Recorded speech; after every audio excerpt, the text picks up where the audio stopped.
Have you always been confident? If not, what was it that made you feel confident? I feel anxious when I don't have the stick.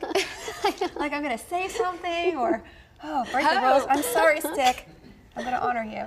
Have I always been confident? Absolutely not. I definitely spent a long part of my life wanting to be something other than I was. I would look at my nose and say, why is your nose so weird? Or why is your hair that color? Or why are your thighs not skinnier? Like, and I think we all kind of have this idea that we want to be somebody else, and we use that as a comparison and the thing to dream about, and the thing that we need to become. And I think that is kind of destructive, and it doesn't allow us to be who we really are.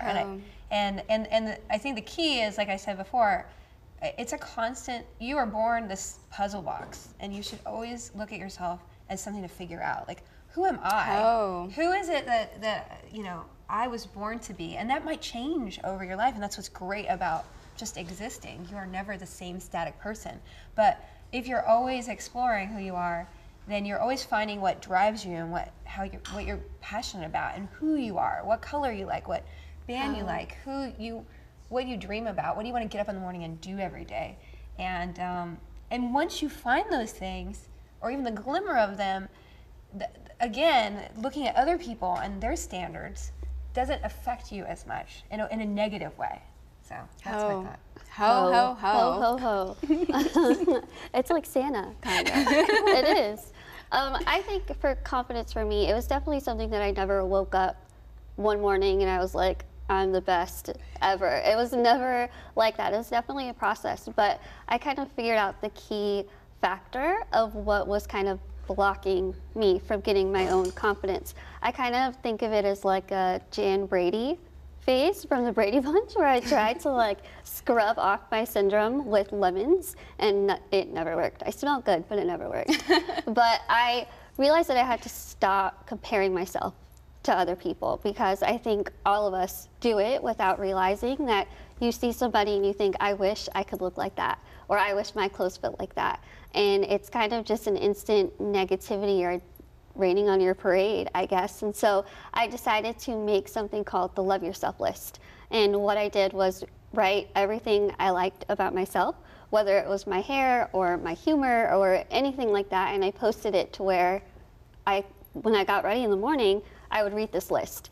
And I read it until I believed it and not just saw it. So whenever I was put in this situation of wanting to compare myself to other people, I'd remind myself of the list. And it is definitely a foolproof way of kind of finding your confidence and finding who you are as a person. Ho. Ho. Ho. Ho. Ho. Ho. Right, everyone?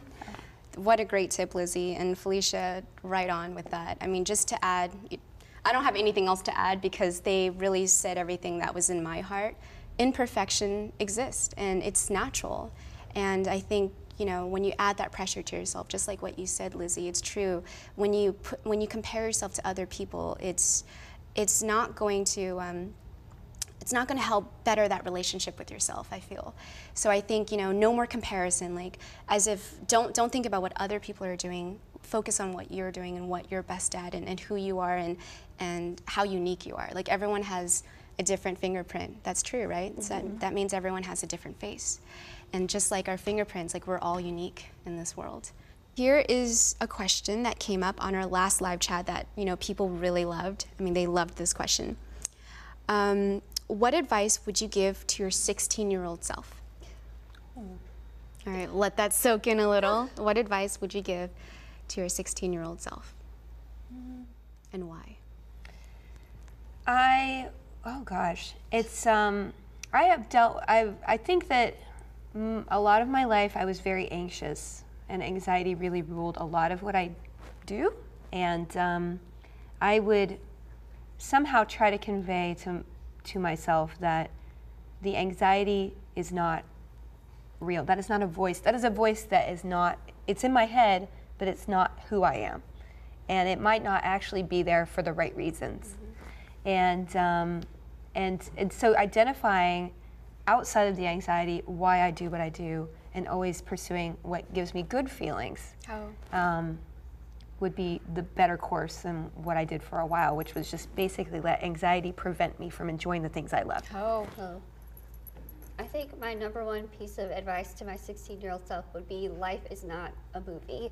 I thought when I was 16 that I would go to high school and it would be like She's All That.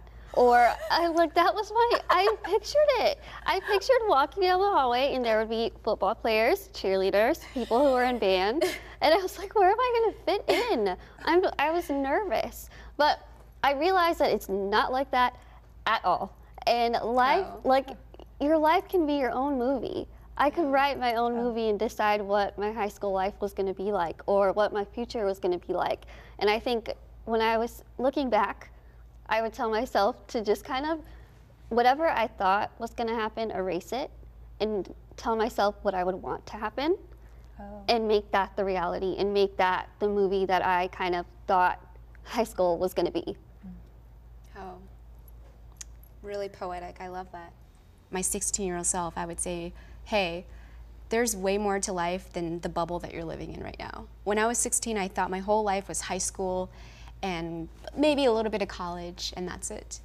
There's way more to life than just the bubble I was living in. And I think now, just meeting more people, I think that's really important in life, is to meet as many people as you can and really learning from their experience. And that's gonna help you expand your knowledge. And I think after high school, I was able to meet incredible people, great minds, and along the ways, things happen in my life, and people would hurt me and other people would lift me up, and that's how it is in life. It's a roller coaster, and really just reminding myself that, just like what you said, there's never going to be a middle, beginning, and end where it's all going to be good ending, then you're going to have a climax, and then you're going to have an amazing happy ending.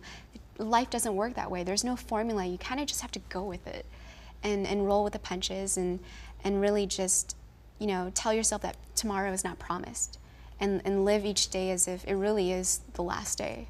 So that's what I tell myself all the time, and that's what I would tell my 16-year-old self, is that tomorrow isn't promised, and there's a bigger world than the one that you're living in now, and really just expanding that mindset and really embracing that.